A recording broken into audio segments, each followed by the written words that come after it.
Hi, my name is Kristen Oliveri, and I am the head of private wealth content here at Markets Group. Today, I have the pleasure of speaking with Carina Diamond, the Chief Experience Officer for the RIA Dakota Wealth Management. Thank you for joining me today, Carina. Well, it's my pleasure, Kristen. So, I wanted to start off with an interesting question for you. Your background as an advisor has led you to the role you currently have, Chief Experience Officer. Tell me what that exactly means. So, a chief experience officer, quite honestly, I made it up when I was joining Dakota. Then I found out that there were other people with that title. But basically, it means that I'm in charge of organic growth and I oversee the other advisors as well as the client experience. So, what's it like to be an advisor at our firm? And how do we support the advisors? And then also, what's it like to be a client at Dakota? And what does that look like? No, that's interesting. So you're obviously coming at it from both angles. I'd imagine part of that is creating a dynamic firm culture because that's part of what you do in your description of chief experience officer. Where does one even begin to evaluate a firm's culture, let alone curating one like you are? Well, in our case, we were building it. So, because Dakota's only been around for 4 years and I've been there for three of it. So, we've really been helping to create the culture. But it really starts with really at any firm at the most basic level. Like, what does it feel like to be a part of this firm, whether you're working there or whether you're a client? So, how are you greeted every day? What's the tone coming from executive management? How do you feel? Do you feel appreciated? Do you feel heard? And it really trickles down to the clients as well because they can tell right away if they're dealing with people that are happy and feeling nourished and feeling cared for, or if they're just people that are just answering the phone for the heck of it. So I always say that there's no such thing as little things, but I Mm. do think that culture is made up of lots of little things like that.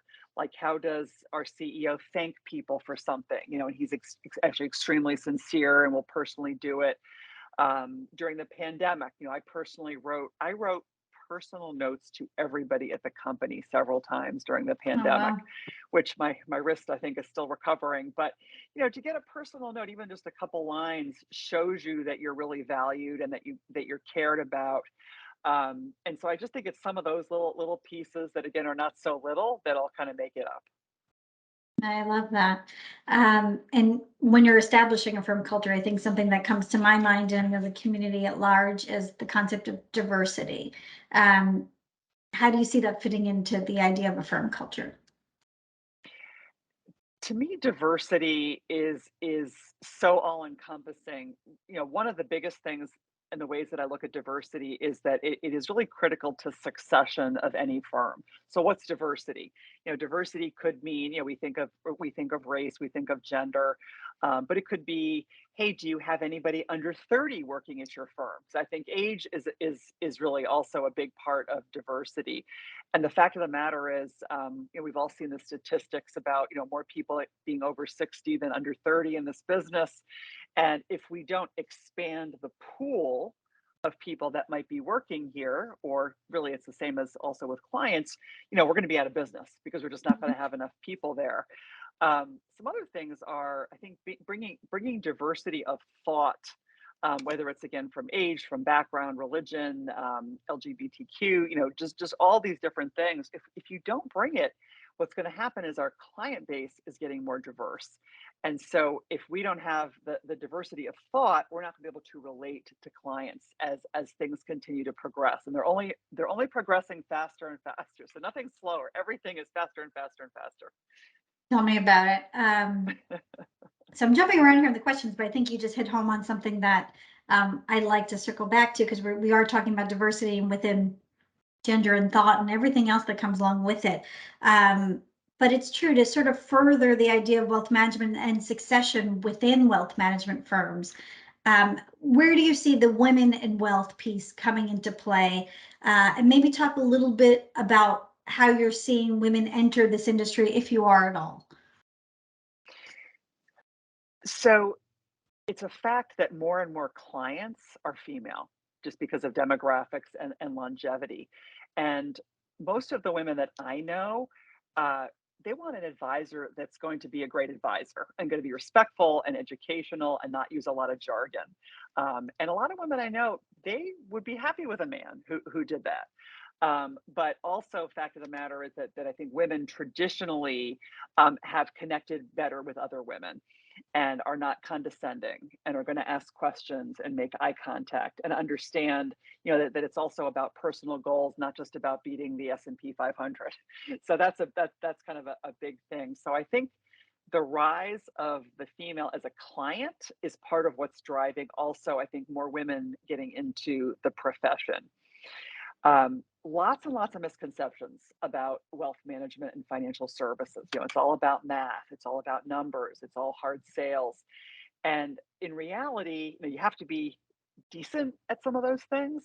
But in reality, as we know, it's really a helping profession, which is something that tends to come naturally to many women.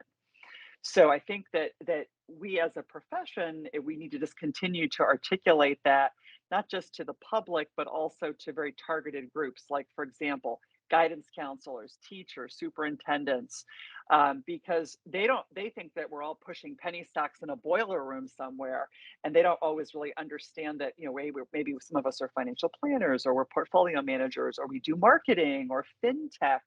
There's so many things in this space.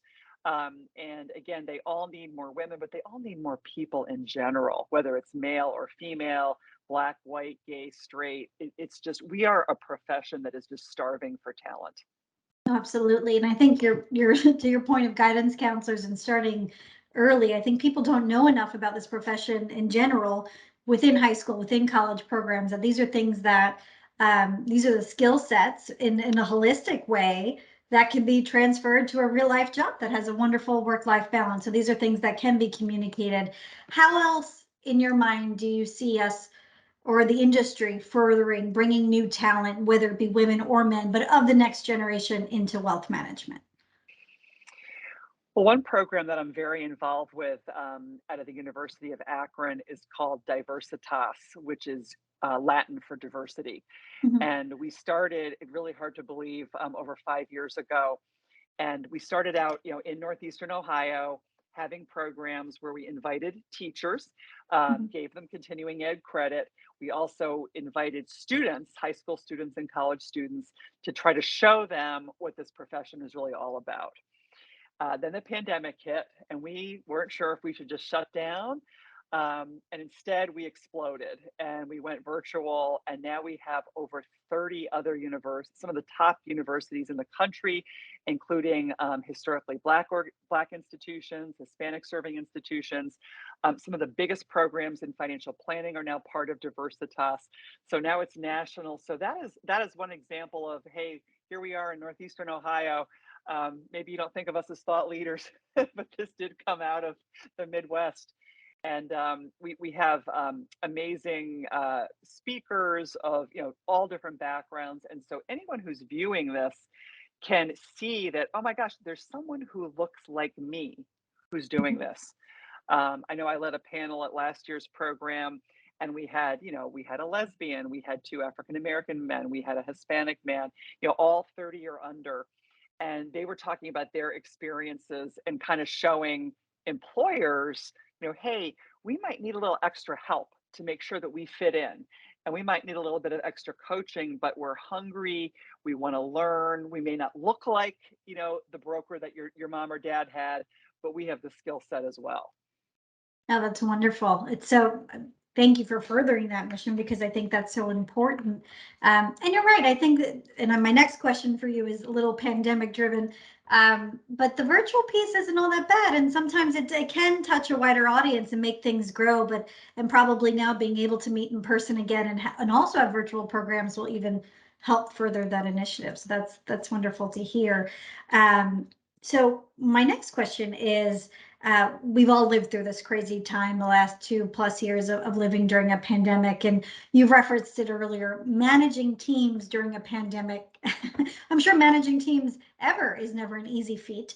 And then you mix a pandemic and people coming back, and there's this remote hybrid, whatever we were doing or what we are doing.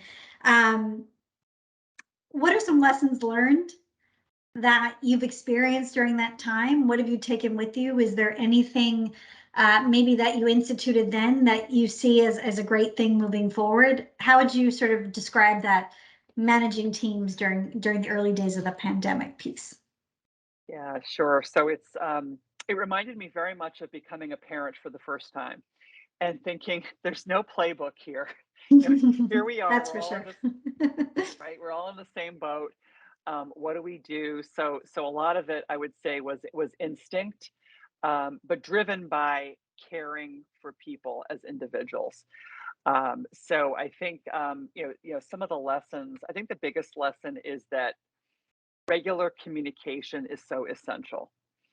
And so I think we communicated a lot with our staff as well as our clients beforehand, but we just ramped it up even more during the pandemic. And it was hard because we ourselves, the leadership team, we were suffering too. I mean, everybody was suffering, and whether they were sick or affected by someone who was sick or just, completely freaked out by this craziness that was happening in the world. So we just tried all sorts of things and did different kinds of campaigns internally, and probably some people liked my crazy hat day on on Zoom, and some people thought it was really dumb. We did contests and games, and we sent little gifts to people, and one of our most successful things was we did a virtual cooking class. Now, there's lots of cooking classes out there, so you got to think about, dietary restrictions. Yeah, we wanted to avoid alcohol, so we came up with this cooking class, and we invited our employees, but we invited their families to join as well. And that was such a winner because, someone might say, "Well, I don't wanna make tapenade. I don't like olives." But oh, the kids thought it was they're putting olives on their fingers. We had some hilarious pictures of our employees' kids. But that was one thing that I learned, that if you can do something, it's sort of like if you give an employee a gift certificate for dinner and say, "Hey, take your wife out for dinner." The wife is going to be like, "Hey, that's a great place that you work." They thought about me. They didn't just give you, a briefcase or something. So I really think that we all learn, like, doing something that can touch the family, or friends. It could have been just your platonic friends that did the cooking, but that was just a huge winner for us. Yeah, it connects people as people, and also realizing there's more to us than the job, which I think probably meant Right. a lot to people at that time. And it sort of navigates quite perfectly into my next question. You're obviously a leader within your own management team at Dakota, and you're a leader, in my opinion, in the RIA wealth management space. How do you view leadership from your perspective, and what would you say your approach is to it? It's such a great question, because I think with leadership, it's kind of like sales. Like, people say, "Oh, I'm not a salesman. I'm behind the scenes." And I think leadership is the same way. People think, "Oh, I'm not a leader," but everybody is a leader of something, and everybody has a role, just like everyone has a role in sales. Whether you're retaining or actually on the front line. I think what I've really learned about leadership is that it really needs to be responsive to what's happening, and fluid. And you have to be able to always pivot and just and see and just sometimes feel. Sometimes it's not even, something that's written down, but you have to feel like during the pandemic, the things that we did. We did not lose a single employee during the pandemic, which is pretty amazing Oh, considering that's everything that was incredible. going on, and very extremely low client attrition as well. So I think that being fluid, being responsive, is has become such a part of my leadership style. Um, a recent example, I was asked to speak at a local university recently to a group of female chemical engineers. Talk about a niche market. And there's a lot of them, and it's actually a really rough field for women to be in, is chemical engineering. I didn't There's a huge attrition because they're even worse than finance. So it's a pretty rough area.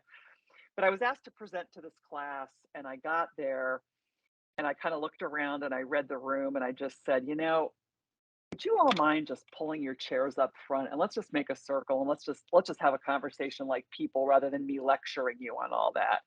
And you could just see everyone kind of like exhaled, and they weren't just like going to take notes. They were really more in the moment with me. And we ended up having this amazing conversation about, first jobs and employee benefits and what to look for, what HR isn't going to tell you. And I have to say, I got the highest marks I've ever gotten as a speaker at that program. But I feel like it's partly, certainly was prepared and had good content, but I think it was also just how I kind of read the room and was like, you know what? I know it's a pain, but can everyone just bring their chair up and let's just sit down like people and not like I'm the professor here and lecturing you. So I Mhm. think that leadership is, you can't just do what you used to do. You have to just keep evolving and listening to what people are saying. And if you don't, you're just going to be left behind. No one will follow you. I think that's my next question, because the leadership of yore is very different than leadership is today. And I mean, our whole world has changed. Industries have been disrupted. Different people are in power. I mean, there's so many different reasons as to why leadership is different Yeah. today. Um, so what in your estimation is better today about leadership in general than it was in the past generations? I think the workplace is so flexible today by, it sort of became that way overnight in the Yeah. pandemic with work from home. And I think today effective leadership is a lot more. It's by nature. It has to be more flexible. And I'm not sure I would even say that it's necessarily better than it used to be, but I just think that that's what fits the needs of today. I think is what it really is. Any public speakers, thinkers, people that you follow that you admire that has done some work on leadership or they're actively speaking on it? I think I gotta think about that. I don't know that I even hear a ton of people talk about it as much as maybe I might observe people who are demonstrating it. I might go, oh my Sure. gosh, the way that that person is relating to people. Because I think part of leadership too is, you're an example. And this is not old school, new school. This is, when you're a leader and you show up in your office, it doesn't matter if you had a fight with your kid on the way over, or your shoe hurts, or there's lots of traffic. Mm. I think leaders have to realize, like, when you show up, it's showtime. Yeah. It's showtime. Just like when you go into a client meeting, it's showtime, and you have to be realizing that you're nothing without the team behind you and in front of you. And I always say, I'm just sort of steering a little bit, and I'm just trying to communicate, and I'm always trying to be a better leader. I'm always trying to communicate better. I'm always striving for better clarity. I struggle with that sometimes. Like, am I being direct enough? I'm always trying to get better at that. And I think the best leaders don't take themselves too seriously, and that are always willing to keep morphing and growing and learning and being. My goodness, it's the most humbling, sometimes humiliating, but it's the most humbling experience I know. Maybe next to parenting. I could see that. Where do you think mentorship falls into the broad theme of leadership with, especially you run teams? How does that role of taking somebody else under your wing and watching their careers flourish? How do you approach that? Yeah, it's so I started a leadership program for graduate school women. And what I learned was that those women are actually the loneliest in most programs because they have the least support, and they have the most, personal conflicts and families and, other things like that. And what I really found was that there's so many people out there that could be good mentors. Mm. And what I also found is that coming out of the pandemic, more and more people are willing and interested to be a mentor. Like, more and more people are realizing that, hey, that means me. It's not like, oh, they need a mentor somewhere. It's like, no, I actually might have something to offer. I never thought I did, but I'm realizing that, yeah, I could mentor somebody else. So I think number one, more people are now interested in being mentors. Mhm. But one thing I would say is that sometimes mentoring isn't enough. So, like, what's a mentor? What's a guide? What's an advocate? And so we talked about diversity earlier, and what I'm finding more and more is that what diverse people need is not always just the mentoring, but the advocacy. So, Mhm. okay, so it's great behind the scenes that you told me that I need to get a manicure and I need to, wear this kind of clothing every day. But are you advocating me when an opening comes? Are you advocating for me when an opening comes up? Are you telling me here's what you have to do at this cocktail party to really get to the right people or to show your best self? It's there, and there's a fine line between the two. But I'm trying to get people to focus.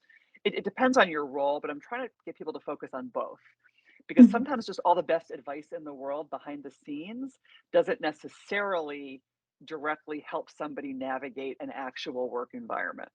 Mhm. Well, that makes a lot of sense in terms of practicality and actionability and how can we actually get to the next level. Um, so I know we're coming to the close of our discussion today, but I wanted to talk to you a little bit about overarching trends in the wealth management space. I mean, we've covered a number of them already. What are some that maybe we haven't touched upon that you think are really shaping the future of wealth management? Mhm. So I can think of two things. One is, of course, the impact of fintech. So technology, like I've been to a couple conferences lately, and it's all about technology. And there's just so much to learn, but there's so many new tools coming out, and you know, I would say if you can't get on board, you gotta have someone close to you who is on board because you'll be left behind. But the good news about all of that is that relationships still matter. So even with all this technology, I think more than ever, people are seeking community and personal connections, whether it's a client connection, whether it's a coworker or a boss, or whatever it is. Personal connections are not incompatible with the rise of fintech. And people who've gotten super used to being working from home and maybe haven't kept up with their connections, I think that those people and their careers are going to get affected negatively if they have not been able to do that. Mhm. So that's one thing. And then the other thing, I think this is answering your question, but we talked so much about mentoring and being an advocate and all that, and diversity. But what I would love to see is more help given to the people doing the mentoring and the guiding, because I think, for perfect example is, I think there are so many wonderful men in the profession, and they're a little lost because they're hearing about all this diversity stuff. They know it's a good idea, but they aren't quite sure what to do without stepping in it. Mhm. And my heart goes out to these men because I know I have so many close male friends and colleagues and mentors myself.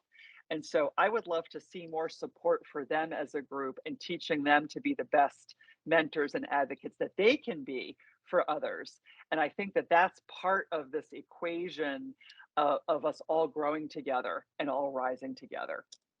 That's a hugely important part because we need advocates and allies, but at the same time, you don't wake up one day and you know how to be an ally. So it's that's a great point of being able to help them along and all help each other. So my final question to you today, Karina, is one that I love asking people in wealth management because everyone seems to be a Renaissance person, and I know you and I have always talked about food and art and culture and things like that. But tell me about your personal background and how you got into the wealth management space. So if there's any Star Trek fans out there, everyone knows Mr. Spock. But when I was growing up, there was a Dr. Spock that my parents read. He was a psychologist. Mhm. And so I was this dorky kid in the late 60s, and I was sneaking into my parents' bookcase and I was reading psychology books. And I just thought it was so cool. And I had tried to figure out my pesky little brother, why he was doing things and whatever. And as I grew up, I was pretty sure I wanted to be a child psychologist. And then as time went on, I found out that I was good at math and good at numbers. And so it was sort of like a melding of those two skills of really wanting to help people, and then also being good with numbers and finance and strategy and things like that. So I like to joke around that I wanted to be a child psychologist, and when dealing with many people and their money, I have become one. I can see where that skill set is very transferable to the wealth management space because it's about people and people are It is. complex. And so I love that. And what was your first job out of college? My first job out of college was I was an investment analyst at a bank. And because of my sort of creative side, so whenever I would be given a company to research and then to present, I would try to buy some of their products or just be able to show something. So I remember I was covering a company called Ball, Ball, as in ball jars. And they were one of the early companies to come out with squeeze bottles, which had a Okay. really long technical term. So I bought like ketchup and barbecue sauce and whatever. And I showed up at this investment meeting with all these, middle-aged men, and I'm like junior investment girl and with my ketchup. I think they thought I was totally crazy, but one guy started fighting over the mustard and wanted to take it home and everything. It was pretty funny. I think I was the first person that brought props to an investment meeting. I love that. Oh, that's such a great story. Well, Karina, any final thoughts before we wrap up today? I would just say to everyone, remember that relationships matter. Remember that you probably are a leader, whether you think you are or not. And for anyone in this business, it is such a great, broad profession. There's so many ways to go about it. It's not all about math and sales. And do us all a favor and try to bring a younger person into the business. Wonderful advice. Thank you so much for your time today, Karina. My pleasure, Kristen.